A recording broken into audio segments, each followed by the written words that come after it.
It's ShanChan. So I just wanted to talk to you about my Japanese notes. So I have been studying Japanese for years, and I have taken notes on tons of stuff. I've taken notes from my actual class that I took at AB Tech. I've taken notes from videos online. I've taken notes from the King Cannon thing that I did. I've taken notes from just like where I thought, how do I say this? And then I figured out how to say it and scribbled it down. I have come up with flashcards to quiz myself on vocabulary, all kinds of stuff. And it's just a hodgepodge mess. I'm going to turn the camera around and show you. This is my tote from my project cube organizer for my Japanese notes, and I really mean it's a hodgepodge mess. Okay, so I printed these out on photo paper to take with me anytime I have a brain fart and I'm just like, I cannot think of how to write this character, because sometimes I just have brain farts. Like, it's not that I don't know them. I do know them. As soon as I see it, I'm like, oh yeah. But it's like, I just have a brain fart. Or I'll forget a word. Like the other day, let me turn the camera around.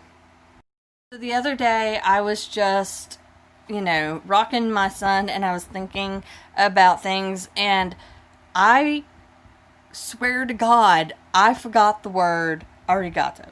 Like, how do you forget that word? Like, my brain just pooped out, and I could not think of the word.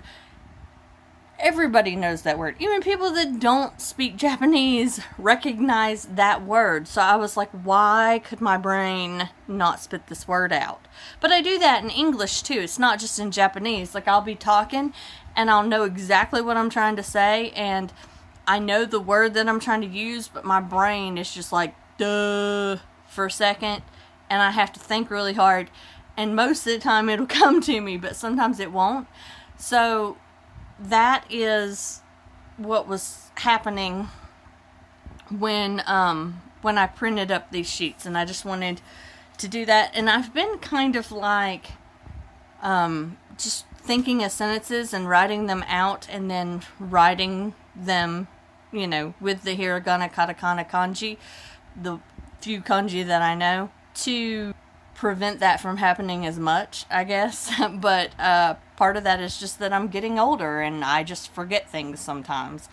Let me turn you back around and show you this tote and show you the various forms that my notes have. So I have these 4x6 size of the hiragana, katakana charts too, that I printed up when I was first learning. They're on photo paper. Somehow they've gotten bent in this tote because everything was just laying on them.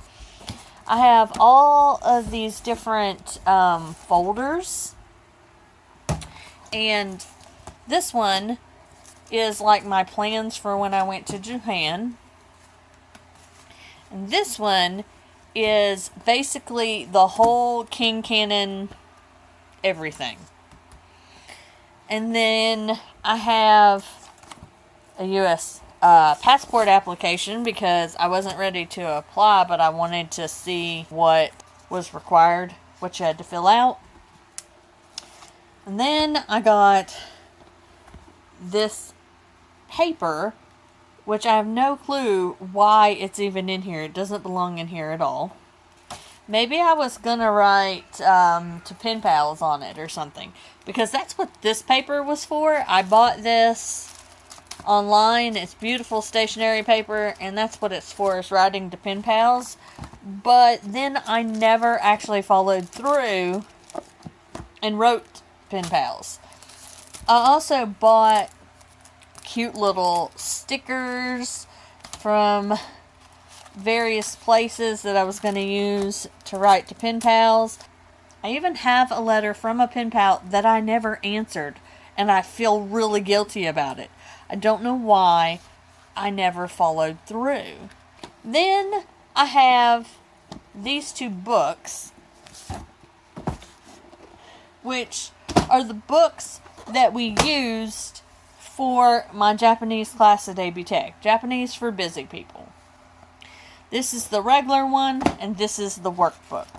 And since my Japanese class, I have looked through them a couple of times and everything, but not near as much as I should. So I really am wasting this resource. I have 1,000,001 notebooks where I have wrote stuff and just randomly wrote it down, and 1,000,000 different pieces of paper where I wrote stuff down and just not had it in any kind of cohesive manner. Look, here's more random pieces of paper and more cards that are all warped and bent up. I think these are the ones that were in the car with me when I had my car accident, and that's why they're all gunked up. I was going to remake them. Oh, look. More cards, more random pieces of paper. Okay.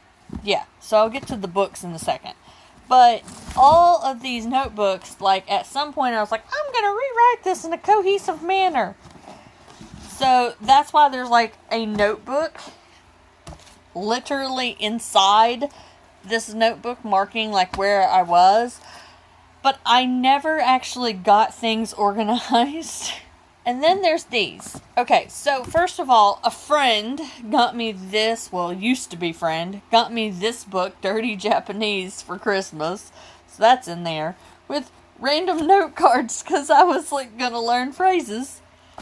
Yeah, was gonna talk dirty to my husband, you know. This is a book I bought at Barnes & Noble about different places in Japan, and I would look through it and come up with places I wanted to go. And then there's this and this that go together. So basically you have this book first, and this is a Japanese course book. Living Language is the people that made it, and it says it's the basics. And there is a ton of good stuff in here, but it's a really old, kind of outdated book, I think. Yeah, 2005, but it was what I had. And I don't even know where this thing came from. Honest to God, I have no clue.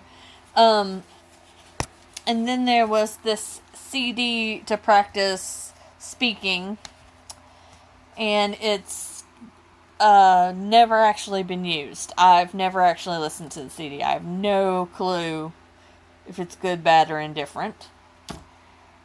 And then my husband got me, well, somebody got this for him and he gave it to me. It is Death Note. It's the first manga, and I was reading it in Japanese. I actually got through a good little bit of it, but I never actually, like, finished it. That's my problem with everything, is, like, I never finish stuff. And all this stuff is so discombobulated. How would you ever learn from this? My number one goal as far as Japanese studies goes right now is to get all of this organized. I'm going to go back through, I'm going to organize it, I'm going to go through all these notes, I'm going to get rid of a lot of stuff, condense everything down, and some of it, when I was going through these notes, what hurt me is because I stopped studying Japanese for a while because of my son, I basically lost some of what I knew, and I had to go back to a previous level where I felt really stupid for not using the language and losing some of what I knew. So I had notes with language that was, like, beyond the level that I am, and I didn't want to get rid of the notes because I wanted to get back there, but I also couldn't understand enough of it to make any sense out of it to tell what was, like, kind of trash and what was, like, actually good notes that I would get use out of. I can't do that anymore because I'm holding on to so much stuff and it's all disorganized. So I'm just going to hold on to things that I know are useful, that are useful at the level I am, and I'm just going to work my way back up. I'm going to redo flashcards that make sense, that aren't all bent out of whack. I'm going to actually start trying to use the textbook. I'm going to try and set like a schedule and be like, I'm going to do this on this date and this on this date, and see if I can get myself back in a thought process where like my mind is actually thinking about Japanese on a regular basis. Because I'm regretfully not there right now. There is no point in me trying to take the N5 right now. Like, my head's not even in the game. I want to, I'm still going to, just not right now. Alright, you guys, until next time, bye-bye.